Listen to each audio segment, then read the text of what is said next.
নমস্কাৰ বন্ধুসকল, মই আহিছোঁ শিৱসাগৰ বহুচৰ্চিত এৰোপ্লেন যিখন এখন এয়াৰক্ৰাফ্ট ৰেষ্টুৰেণ্ট বনিবলৈ গৈ আছে। বৰ্তমান এই এয়াৰক্ৰাফ্টখন শিৱসাগৰ ক'ত আছে আৰু কোন ঠাইত এই ৰেষ্টুৰেণ্টখন বনিব এই বিষয়ে জানিবলৈ ভিডিঅ'টো সম্পূৰ্ণকৈ চাব।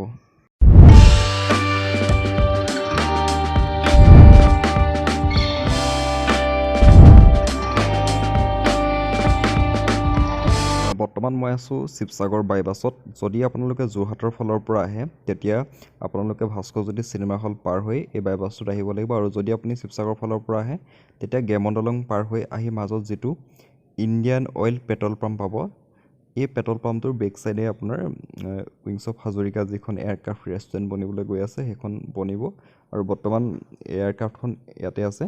চ' আপোনালোকে চাইডেদি এনেকৈ যিটো ৰাস্তা আছে ৰাস্তাতে সোমাই যাব লাগিব।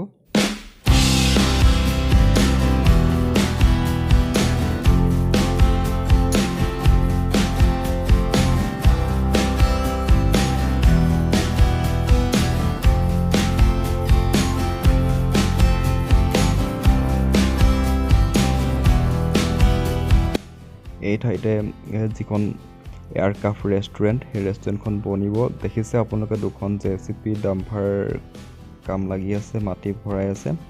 খুব স্পীডত কাম চলি আছে কিয়নো খুব সোনকালে ইয়াত ৰেষ্টুৰেণ্টখন অ'পেনিং কৰিব, আৰু বিশেষকৈ ৰেষ্টুৰেণ্টখনৰ খোৱাৰ যিবিলাক প্ৰাইচ থাকিব তো প্ৰাইচবিলাক জেনুইন থাকিব, মানে এজন সাধাৰণ মানুহো ধৰক তাত উঠি কেনে খাব পাৰিব। এইটো নহয় যে বহুত ৰেষ্টুৰেণ্টৰ দৰে বহুত দামী প্ৰাইচ হ'ব বা এৰোপ্লেন বা ফ্লাইটৰ ভিতৰত হ'ব, গতিকে বহুত টকা হ'ব বিল, তেনেকুৱা ধৰণৰ কোনো কথা নাই। কাৰণ যিজন দাদাই এয়াৰক্ৰাফ্টখন আনিছে, চ' তেওঁ হৰিপ্ৰসাদ হাজৰিকা দাদাই তেওঁ বিশেষকৈ এটা ইণ্টাৰভিউত কৈছে যে সকলো ধৰণৰ মানুহে ইয়াত আহি কেনে খাব পাৰিব, কাৰণ সকলোৰে এবাৰ হেঁপাহ থাকে এখন প্লেনত উঠিবৰ কাৰণে বা এয়াৰপৰ্টত গৈ ফ্লাইটত উঠি ক'ৰবাত যাবৰ কাৰণে, হয়তো যাব নোৱাৰে, আৰু বিশেষকৈ ইয়াত ইমান ওচৰতে পোৱাৰ কাৰণে সকলো মানুহ আহিছে। বহুত মানুহ আহি ইয়াত ফটো মাৰিছে, বিশেষকৈ এইটো নেশ্যনেল হাইৱেৰ কাষতে হয়, গতিকে বহুত মানুহ এইফালে যিবিলাক মানুহ ফুৰিব যোৱা মানুহ ইয়াত সোমাই কেনে